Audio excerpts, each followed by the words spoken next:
Welcome everybody to the Hofstra University Museum of Art's Second Fridays program. Before we begin, I'd ask you to please leave your microphones on mute. There'll be plenty of time after the presentation for questions and answers. You can also make comments in the chat box at any time. So our Second Fridays program is a virtual program that we started since our exhibition galleries have been closed. And the program focuses on different aspects of the museum's permanent collection. So today our focus is going to be on the artist Yonia Fain. And in our collection, we have 122 paintings and works on paper by Yonia Fain.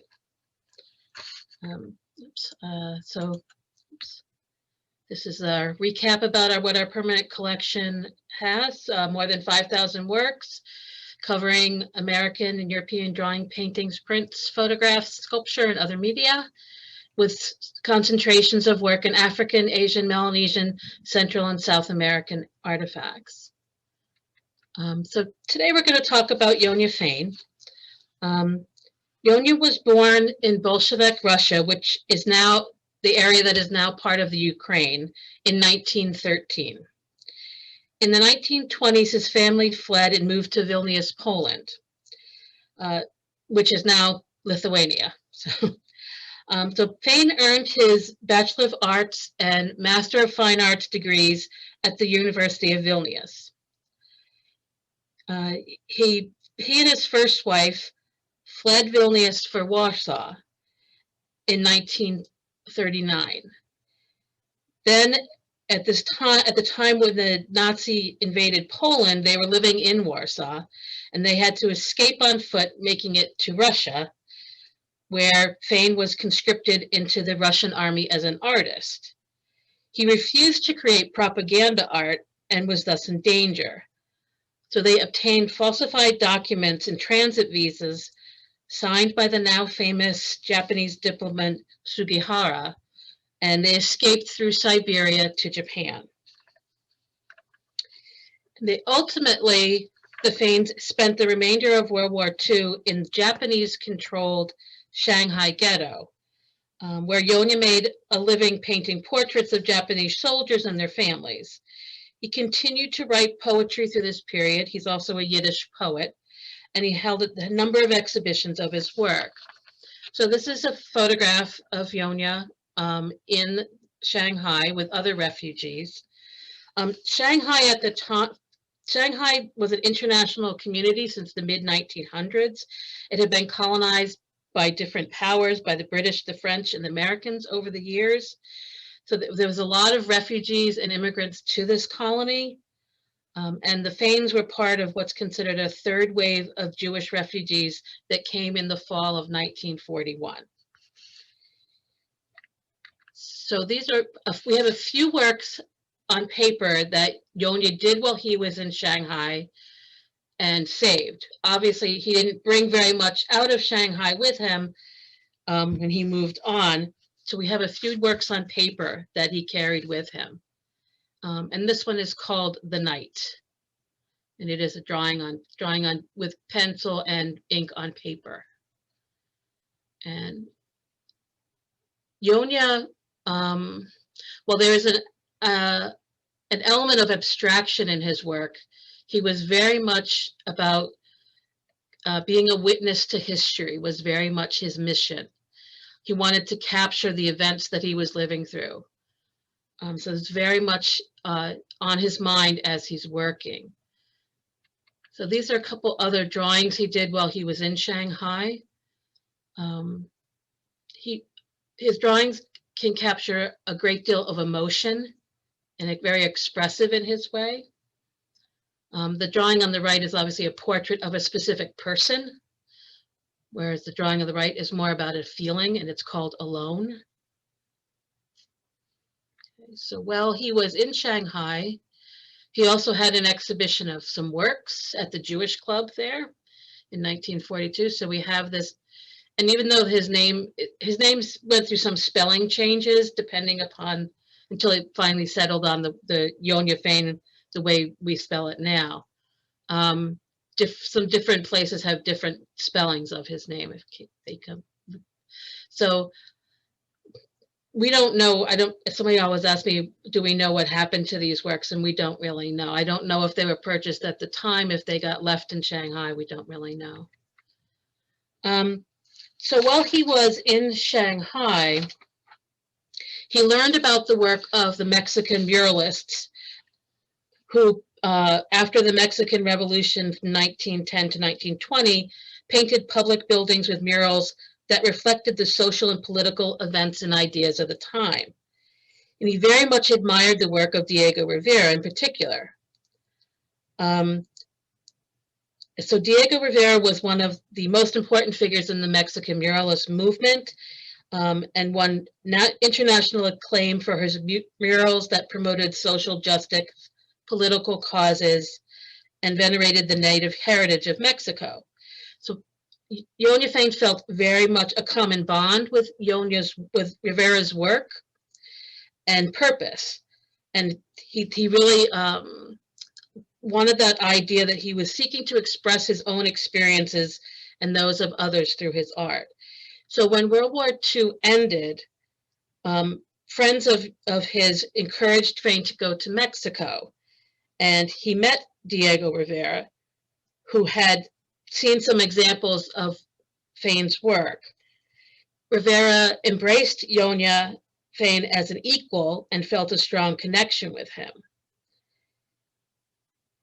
Fain has noted that he and Rivera spoke Russian together, not English.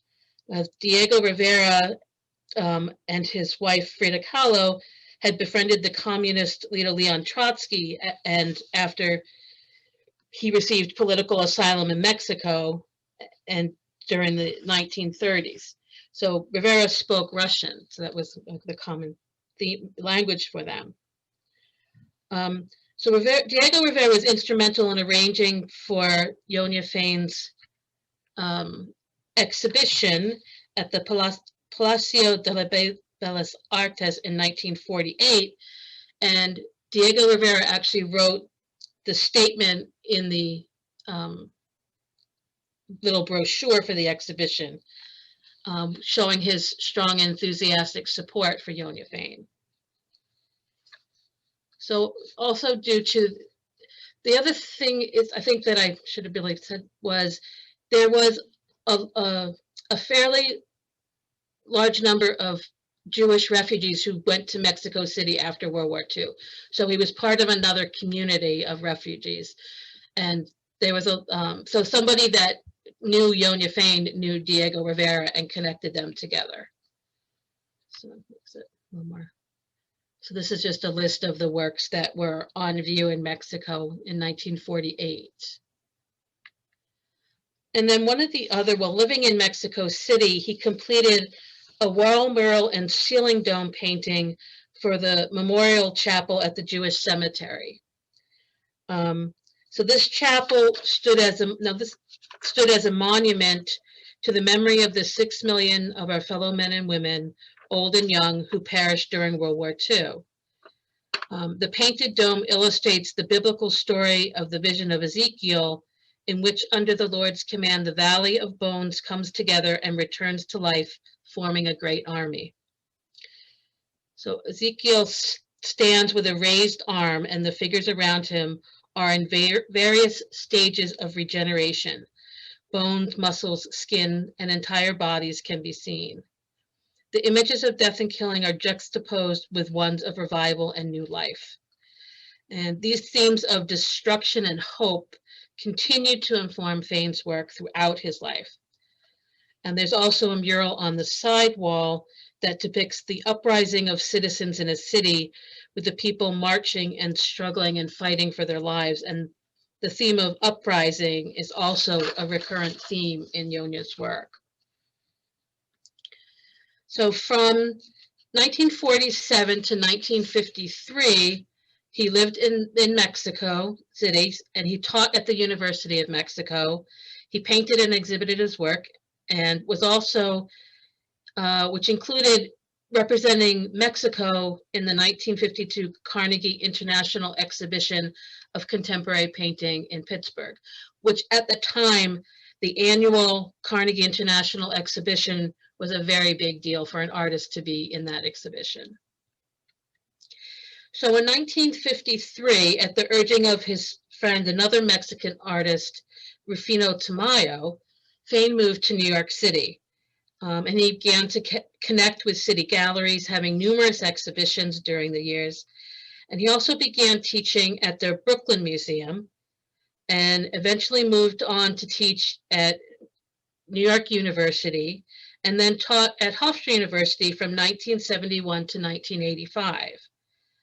He also continued to write poetry, mainly Yiddish in Yiddish. He served as the president of the Yiddish Pen Society, won many awards, and published a number of poetry books. So this is a photograph of Yonia in 1954-55 in his studio, which was on Carroll Street in Brooklyn. And this painting with him is a painting in our collection, which doesn't have a title, but we call it Slain Bull. So obviously he had been living in Mexico for a number of years. I'm sure he went to bullfights, and I'm sure that this is an image that resonated with him. Most of Yonia's work, and I'm going to go through some images for you, really deal with the things, what his life experiences, things he saw and things that he did. So a lot of it it's very quite emotional, and it's quite strong. Some of it can be a little bit horrific, just to give you an idea. And it has some abstract qualities to it, but it is representational, is that there are things that he's depicting for you. So it's a kind of a combination. So one of the things is Yonia did have a number of exhibitions in New York City galleries in the 1950s and 60s. But I think typical of what happens to some artists is at the time, after just a little brief art history lesson. After World War II, New York City becomes really the center of the art world rather than Paris. Paris had been previously considered the center. After World War II, New York City really becomes the center. And that's when the development of abstract expressionism with artists like Jackson Pollock really comes in.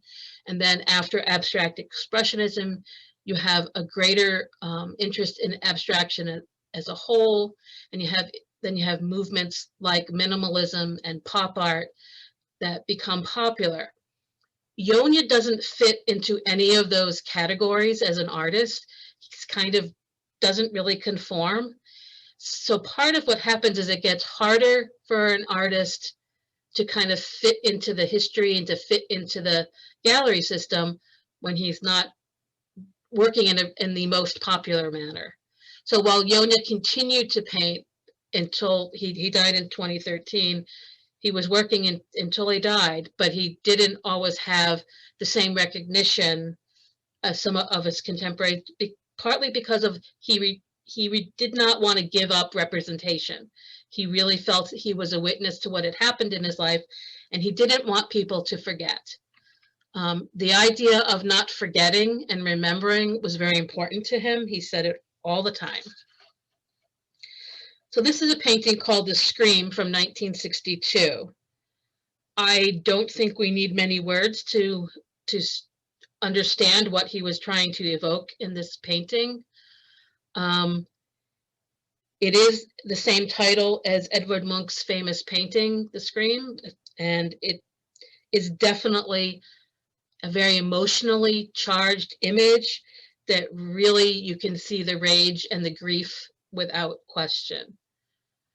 And just on a personal note, I visited Yonia's studio a number of times in the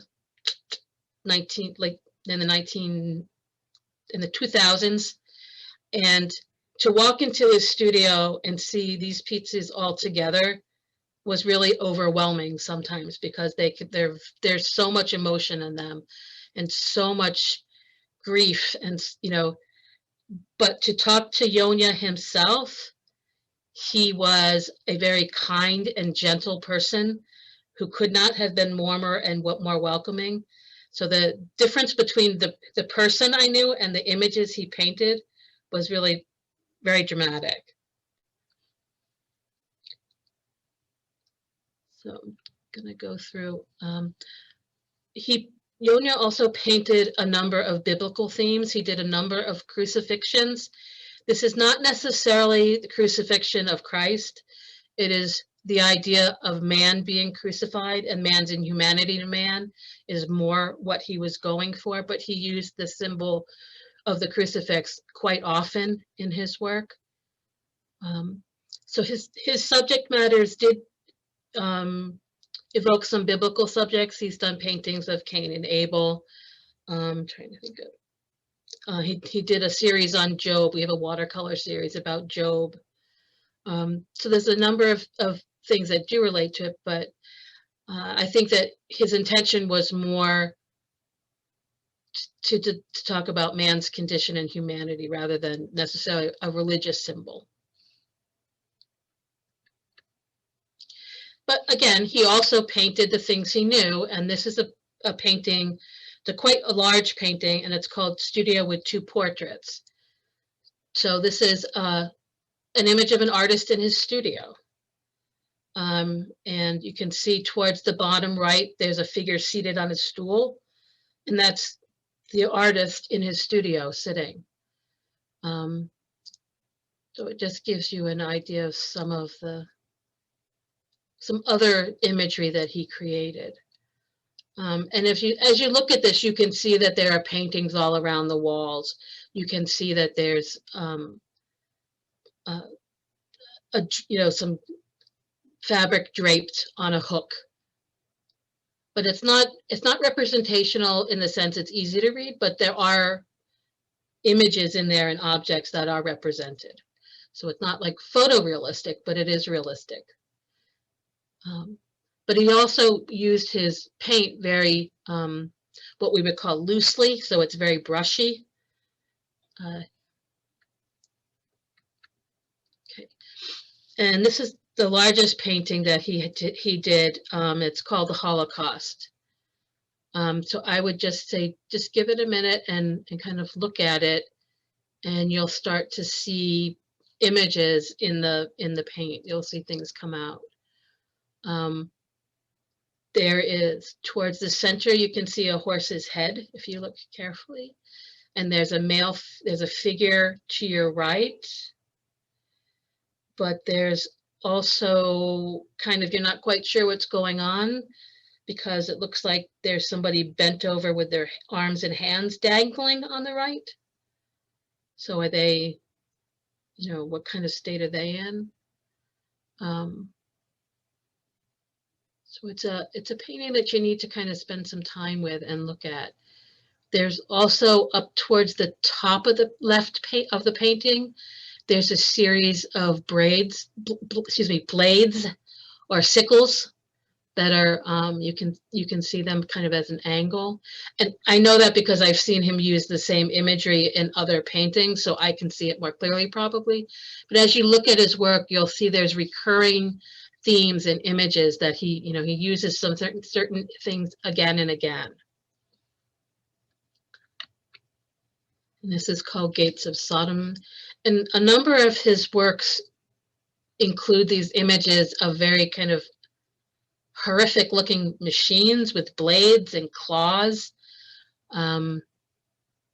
Whether the red on the blades is blood is up for discussion.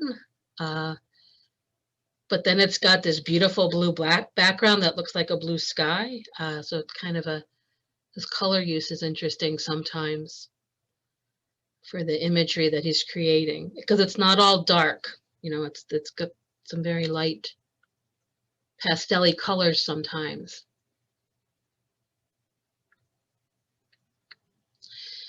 And this is called Prisoners. And the empty uniform is another motif that Yonia used again and again to reference the people dead and missing from his life. Because he and his wife escaped, but no one else in his family did.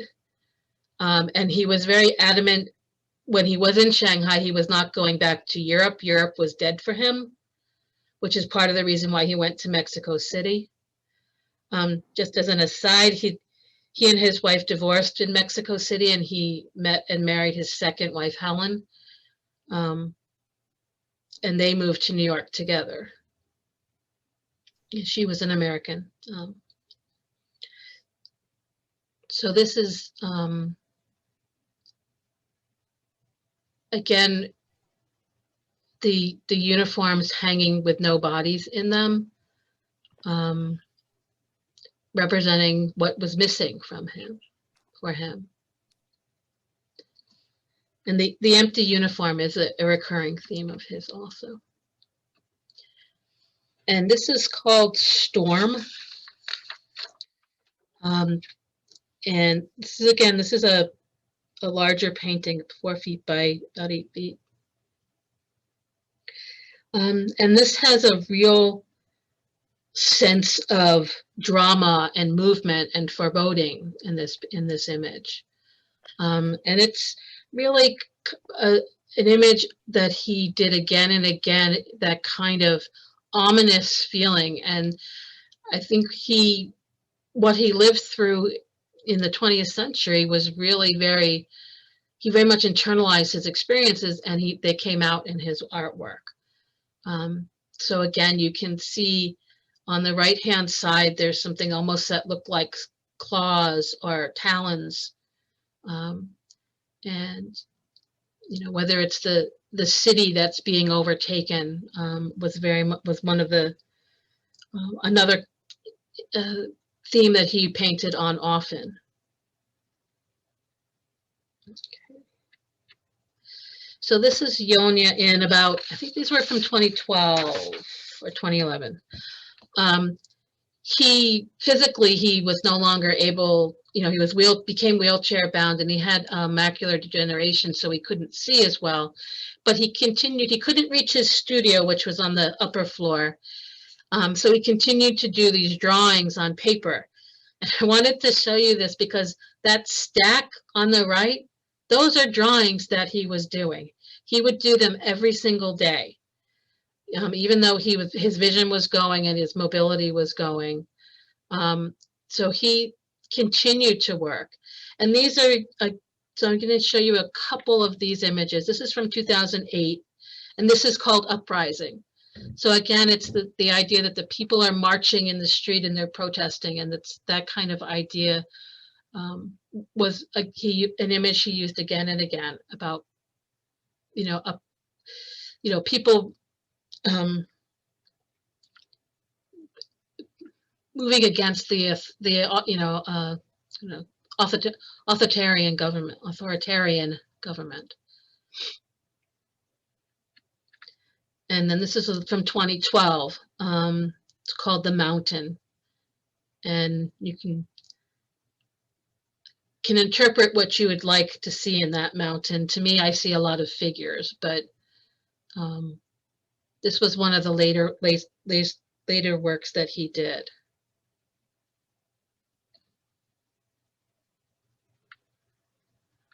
So I mentioned that Yonia was a Yiddish poet. So I just wanted to share one poem with you. We have some of his poetry in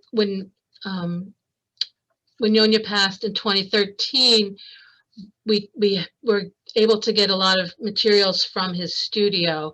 So we do have a number of his poems. Some of them are translated and some of them are in Yiddish, and so we don't always have everything. But this one is translated, and I'm just going to try to read it very carefully for you. Called Quite Simply. I'll tell you quite simply, a fire burns, water flows, and only a man who finds himself alone does not live in vain. High doors decorated with portieres frighten me more than an open grave, and a book with words in love with words is for me a cage, not a house. Though I've achieved very little, and I haven't understood very much either, I've lived in terrain too perpendicular for airplanes to fly in. Yesterday and today meet for me, in a cube of sugar between my teeth, and my hand, which shaves me in the light, can understand me in the dark too. I'm thankful for things without names and for names without things, for tears that come without my knowledge and for knowledge locked in silence. I'm thankful to be able to be thankful, for hurrying, though no one has invited me, for gentleness that can bypass harshness, for eagerness to make up in the middle of a fight. I'll tell you quite simply, even the darkest hour has its wick, and if my life is no more than a match, I'm thankful for the little flame built into a match. So I think it very much talks about how Yonia felt that even with all of his life experiences, living through the Holocaust and surviving that and making a life and building a life afterwards, he still had a strong belief in hope and humanity. And at the museum, we did an exhibition of his work in 2012. And you'll recognize some of these works I showed you in my presentation.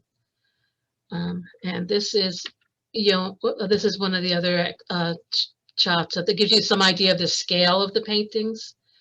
How the Holocaust painting is the largest painting, and the studio interior is another large work. And the latest work he did was drawings on paper, and you can see about the size of them. So this is Yonia at the reception for his work. We were very happy that he was able to be there with us. He died the next year.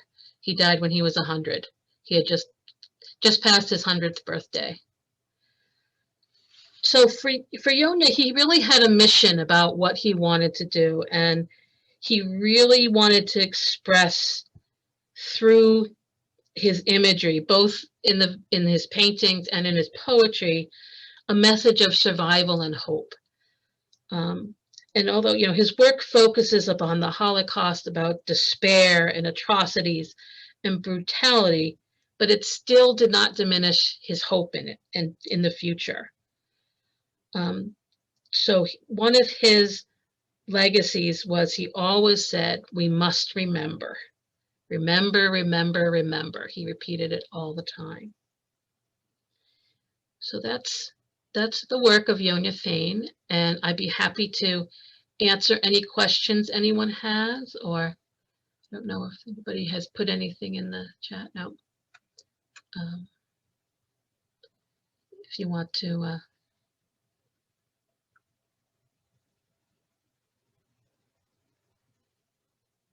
does anybody have a question or a comment?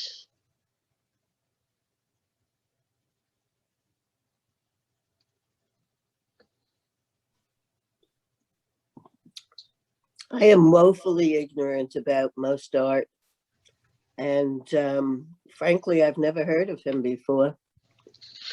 Did he achieve some level of instant recognition that I just wasn't aware of? No, Yonia is not an artist that most people would know, and part of that goes to, I had mentioned before, he didn't fit into a discrete category. He was not an abstract expressionist. He was not a minimalist. He was not a pop artist. He did his own thing. And he also spent a lot of time teaching. So he did not self-promote. He did not have a lot of gallery exhibitions or museum exhibitions. And he was, so his work is in the Holocaust Museum in Washington, D.C. He was included in exhibitions there. I think it's I don't remember, it's a Jewish center in London. He had an exhibition there.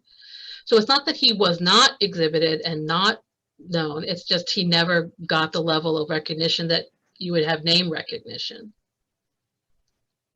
Professor? Yep. Was the painting that screamed, you know which one Yeah. I mean, was that done before that was previous, correct? The Scream was done in 1962. Okay, and when is the monk one? Oh, the monk one was earlier. That's what I thought. Yes, Okay, yes. The monk one was much earlier. Yes. That's what I thought. Yeah. Thank you. Yeah. No, Yonia was very much an art, a history of art. He knew his art history up and down.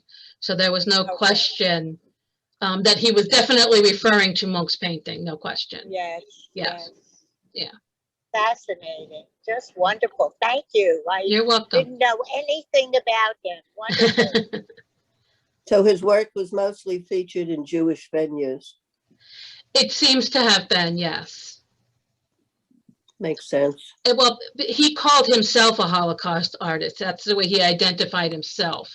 So I think that kind of part of the reason why that happened. It's very powerful. Yeah. Oh, it's very strong and it's very emotional. And as I said, the first time that when I walked into his studio with these and more works all around me, it was very overwhelming. Because he had them hung, almost floor to ceiling in his studio, and leaning everywhere and things like that. So it was very, very overwhelming. Thank you. Karen, You're welcome. there were Yeah. a couple of Yeah. questions in the chat. Barry wanted to know or commented on if he'd had any exhibitions at galleries in New York City. And then Harriet also wanted to know what mediums does he work in. Okay. He did have some exhibitions in New York City when he first arrived in the 50s and 60s, but it didn't really last for that long. I do have, I don't think I have it with me. We do have a list of what exhibits he had. I don't have it right in front of me. And part of that, as I was saying, it kind of goes to, commercial galleries in the city are a business. So they're going to promote what's going to sell. And as I said, Yonia's work is hard to categorize, so it's more difficult. So it makes it harder for him to, to be in exhibitions and things like that. And he's not the only artist that this happens to. A lot of artists that don't fit more comfortably into a category are harder to basically market and to sell. He also did not self-promote. He did not push it. He really enjoyed teaching. He really wanted to engage with students and really, inform, really work with students. So that was an important part of what he was doing. Oh, and the other question was medium. The paintings are oil, sometimes on canvas, sometimes on masonite. The drawings that I showed at the end are marker and pastel, where he would, because his vision was going, I think you can see it in this one on the right. He would take a black Sharpie marker and do his drawing with that, and then he would use pastels to do the coloration on those. But like in this image, the Holocaust and the studio are both oil on canvas. The two in the corner are on oil on masonite. Masonite's like a board. It's a thin board. Barry was also wondering how many pieces the university has in its collection. Of Yonia's work, all total, both paintings and works on paper, the 122. And the earliest ones we have about 10 drawings that he took with him out of Shanghai. We don't have any of his work that he worked on in Mexico. And most of his work we have is from the 1960s on. And a part of that is just, him being a refugee and moving around and not having the ability to move his work. He worked while he was in Shanghai. He worked when he was in Mexico City. But he didn't always save everything. And He didn't always sign everything or date everything. You may have noticed some of our paintings have ND on them because there is no date, so we don't necessarily know. And by the time when I was talking with him, he didn't really know the date on a lot of things. He didn't really recall exactly when he made it. So.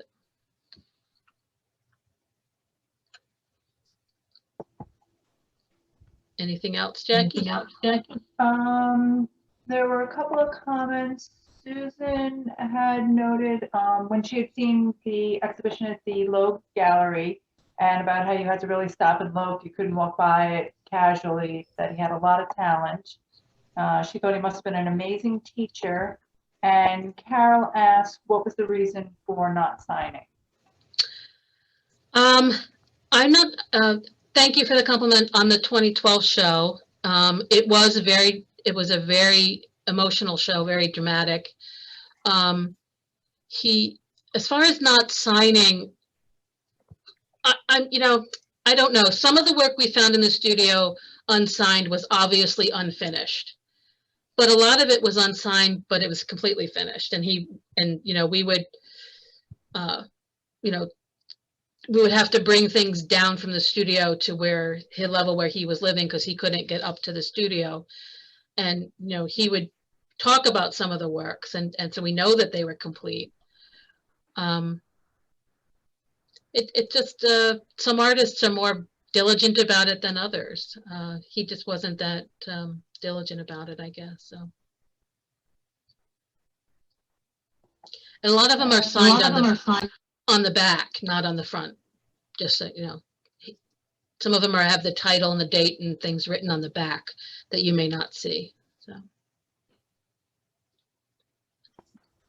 And Jonathan also remembered his art from the post-World War II exhibition, and he was just really happy that he could actually get a chance to learn some more about him and the art. Oh, good. Yeah, we've used Yonia's work in a couple exhibitions.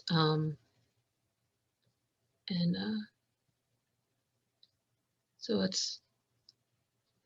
is sometimes you have to kind of spend some time with it to really understand what the images are. And the more you look at it and the more you look at his work, you'll understand more about what he's doing.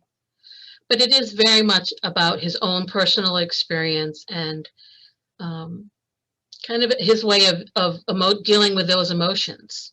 Because as I said, in person, you would never have gotten this kind of vibe from him. He was very, very just a warm and generous person.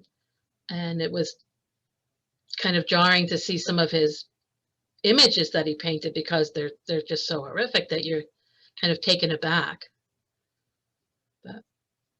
Somebody mentioned in a lecture this morning about the Holocaust in Salonika that Elie Wiesel spent his entire life writing about the Holocaust. Mm-hmm. And it seems to me that this artist spent his entire life reliving it also. Yes, and he did, and he very much, he called himself a Holocaust artist, and he always talked about remembering. We must remember, we must remember. He called himself a witness to history. Those are words that he used himself. So he was very intentionally referencing the Holocaust.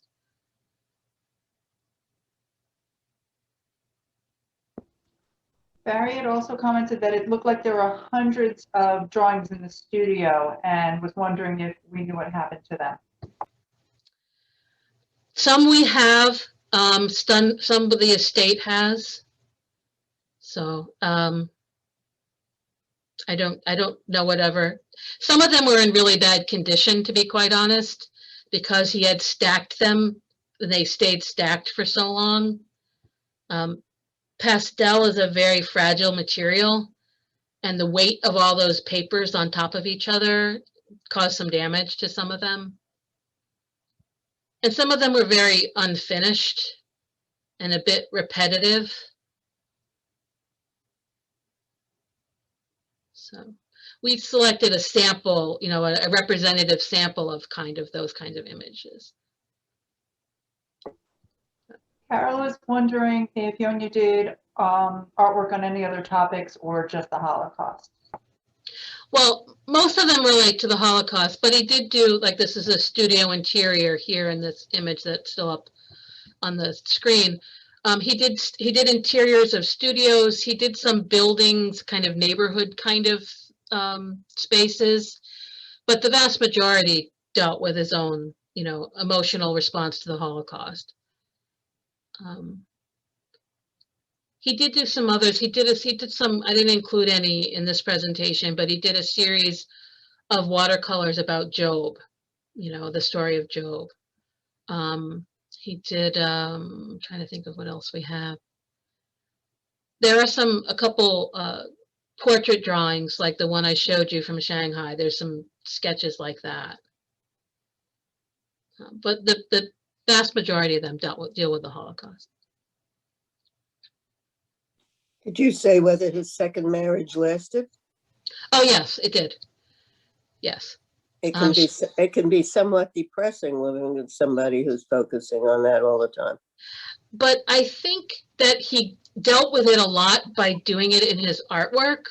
Because as I said, when you spoke to him in person, he was not like a down, depressed person. He was very hopeful. So no, his second marriage, she passed away before him quite a few years. I don't really remember the date, but I think she died in the 1990s, and but they had been married and living in Brooklyn though since they moved to New York. So. Well, he lived to 100, so he lived to 100. Yes. To outlive him would have been a feat. Yes. Yes. No, he lived to be 100. Yep. That's amazing altogether. I mean, after living what he lived through and Yeah. the trauma, it's amazing that he had an inner strength, obviously. Yeah. Very interesting lecture. Thank you. You're welcome. Carol was also wondering if he was a religious man, and Barry wanted to know if he taught studio art or art history. He taught mainly art history and philosophy of art.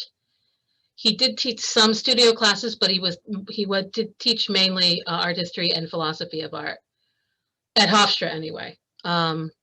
I don't know exactly what subjects he taught elsewhere. As far as whether he was, he was practicing. I don't know how religious. I don't know how to answer that one, Carol. Sorry. I know that he belonged to a temple, and I know he did observe holidays and things like that. That my question was because I was wondering if he had turned against religion after the holiday. No, never got that impression from him. No. Yeah. And yeah. There is a difference between being religious and being observant. I think he had a strong belief and a big hope for humanity. So I do not think that he turned against religion. I don't think that would have been the case at all.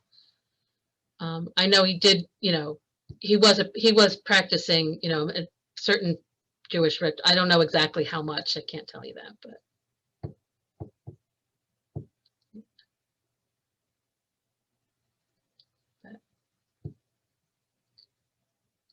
Anything else?